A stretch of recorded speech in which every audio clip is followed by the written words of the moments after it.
Bonjour à tous et bienvenue sur la chaîne de Prestige Collection. Et aujourd'hui on se retrouve dans une toute nouvelle vidéo dans laquelle on va présenter deux véhicules de 2022. Donc à ma droite la Citroën Ami et à ma gauche le Wanderol Venice. Allez c'est parti.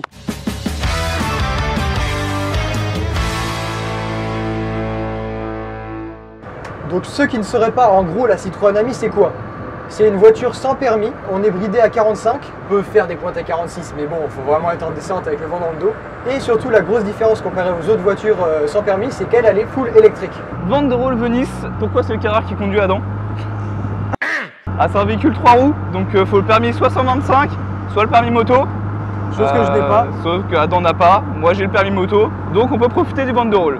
Alors Wanderol, véhicule sorti en 2000, là celui-ci il est de 2022, véhicule de 185 chevaux pour 640 kg.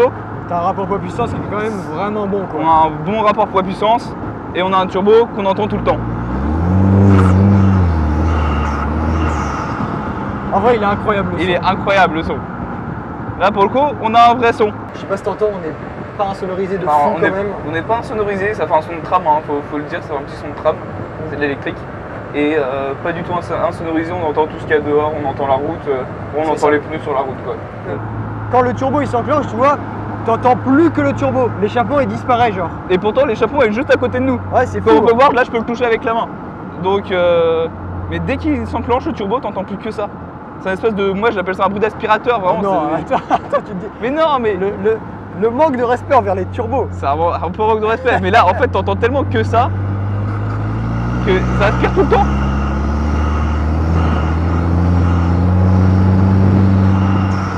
Bah, ça rivalise avec le BSR en fait, avec une 50. Ouais, c'est ça. Pour des parents ou même pour des, du coup, des jeunes ados, c'est beaucoup plus safe. T'as un côté sécure qui est bien mieux quand même. Bah, t'es protégé. Certes c'est plus cher mais t'as un côté de 1 pour les accidents mais surtout pour les intempéries. Vu qu'on n'a pas de portière et qu'on n'a rien à ta gauche et à ma droite, aussi, si on prend un virage, on va reprendre toute la terre, la boue. On prend toute la terre envoyée par le pneu en fait. C'est horrible. Après t'as vu, dans notre position à bord, on est vraiment tout à l'arrière du véhicule, un peu comme sur une Smart. En fait on a un tableau de bord on va dire qui est très long. Il est et en fait devant ça sert plus quasiment de rangement. Mais après le truc c'est que tu peux rien vraiment ranger parce que autrement tu vois rien. Si on le verra tout à l'heure mais il n'y a pas de coffre. Il n'y a pas de coffre. Il n'y a pas d'essuie-glace. Il n'y a pas d'essuie-glace, il n'y a pas de portière. On peut le conduire en gros uniquement sous les temps ensoleillés comme aujourd'hui quoi. Qu'aujourd'hui. Et puis t'as vu c'est full plastique. Ah oui, bah tu sens pas que c'est de la grande qualité.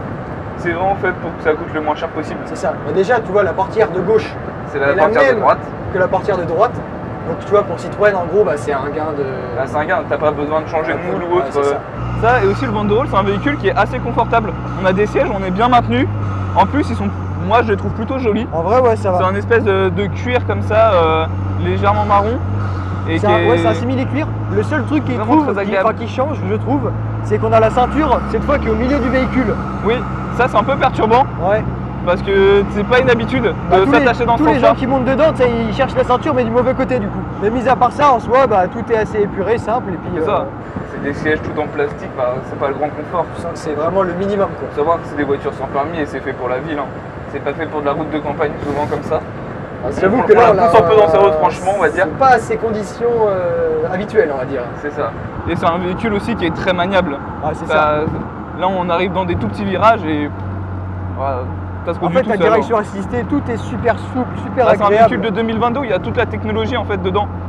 Donc direction assistée, tout, ça tourne tranquille. Tu vois, niveau ressenti de conduite, c'est super simple. Hein. Tu vois, électrique, tu sens, forcément, tu n'as pas de vitesse qui passe. Tu as une conduite, tu sens que tu n'as aucune direction assistée, mais vu que c'est super léger. Et que tu vas pas vite, et que tu vas pas de risque. Au niveau suspension, en fait, c'est assez rigide, tu vois, quand on fait un droite-gauche comme ça. Ouais, on sent qu'on n'est pas ballotté. Non, on sent que c'est fiable. Et les suspensions, elles sont toutes molles, je trouve. Ouais, t'es ballotté un peu à droite, à gauche, genre, tu vois. Je tourne, tu sens que la voiture, ça compense, elle roule pas bien droite. C'est pour ça que le mec à Monaco, il a viré. C'est pour ça qu'il s'est viré, hein. En fait, ça amortit un peu, mais pas trop, tu vois. En fait, c'est comme si c'était trop souple, moitié. Genre, elles sont pas bonnes les suspensions, mais elles sont souples et du coup, très spécial. On rebondit, je trouve. On a un frein aussi qui est très puissant. C'est un frein de 2022, quoi. C'est le frein, il est mordant. Il est très sensible. Hein. Faut pas se faire surprendre par le frein parce que t'as vite fait de. Pour le coup, en boîte auto, faut tout le temps faire gaffe qu'on a l'habitude de boîte mécanique de pas mettre le pied gauche sur le frein.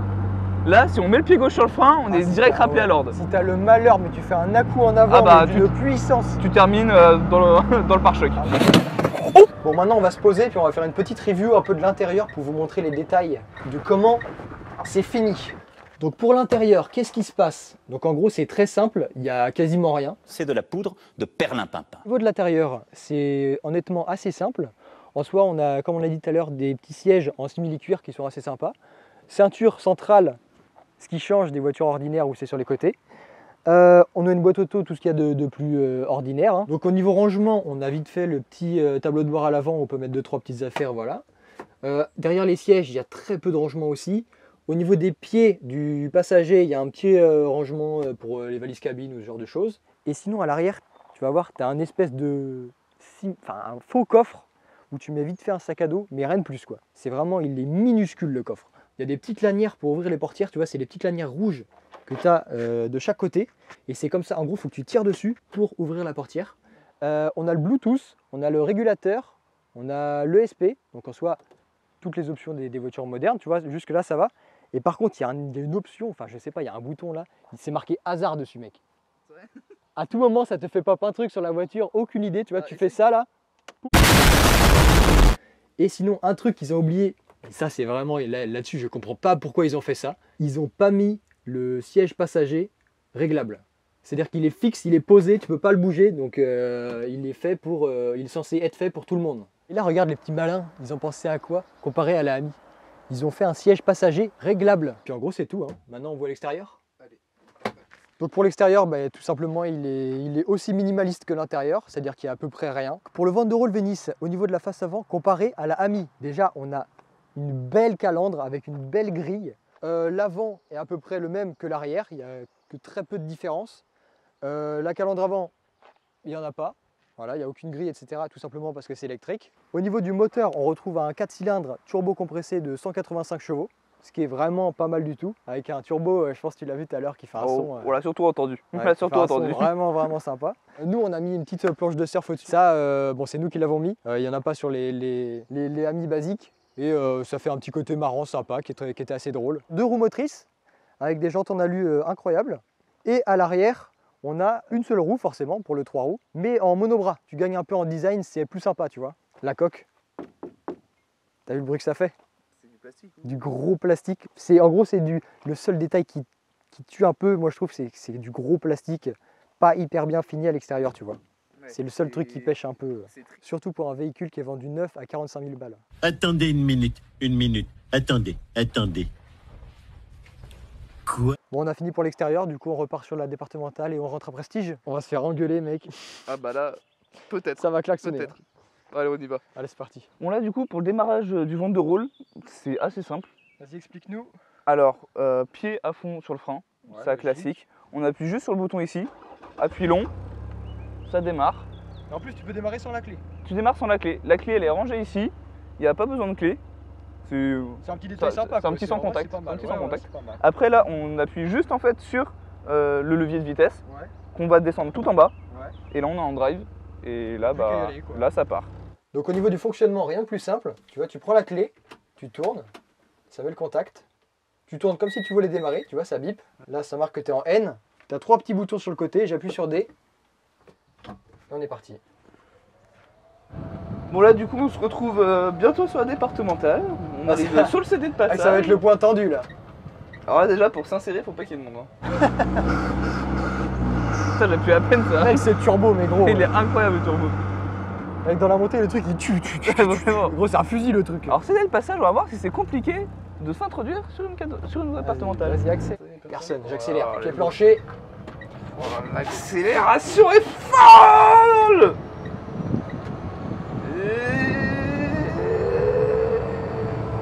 45, voilà, voilà. On est bridé, bah voilà. Et voilà. C'est la fin du fun. Accélère, bon.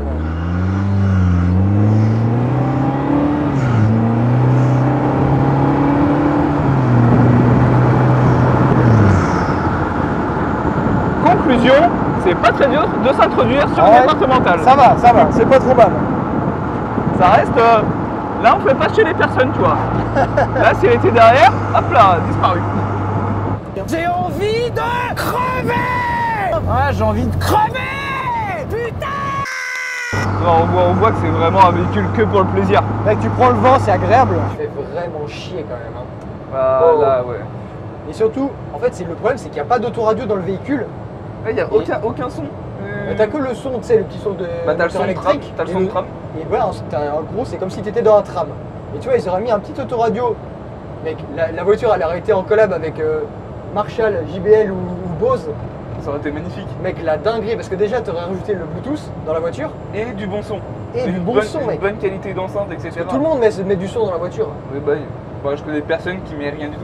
Mais le fait de ne pas avoir de portière, je trouve ça vachement agréable, moi. Bah, t'es à l'air libre en fait. En fait, t'es complètement à l'air libre et t'es pas gêné en fait au niveau des bras à taper contre quelque chose. Je vois ce que tu veux dire, ouais. Donc c'est beaucoup plus libre. En fait, t'as une sensation de liberté qui est vraiment folle. Et pour moi, c'est pile à la bonne hauteur pour faire un couloir en fait, le support.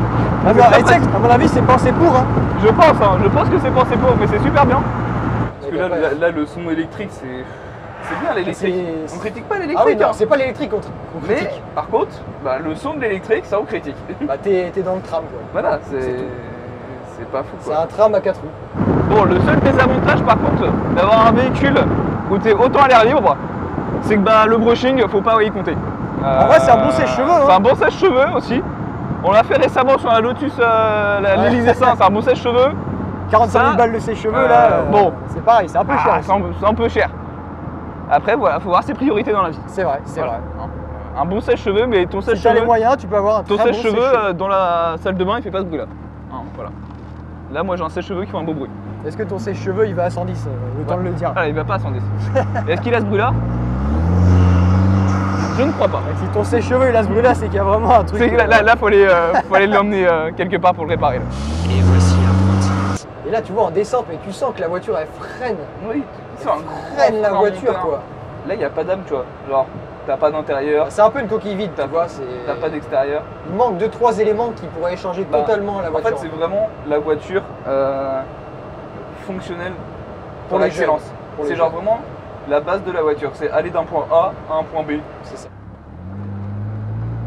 Du coup, on vient de rentrer à Prestige et on se retrouve pour faire un petit débrief du coup des deux véhicules. C'est parti. Allez. Donc on vient de terminer cette petite vidéo comparative entre la Ami et le Vanderall, donc deux véhicules de 2022. N'hésitez pas à nous dire si ce concept vous a plu. Nous, on le refera avec d'autres véhicules de d'autres années, donc soit deux véhicules de 96 ou des choses du genre. Sachez que tous les véhicules sont essayables chez Prestige Collection, donc toutes les infos en commentaire. Sinon, n'hésitez pas à commenter, liker, vous abonner. Et puis, on se retrouve dans une prochaine vidéo. Allez, ciao!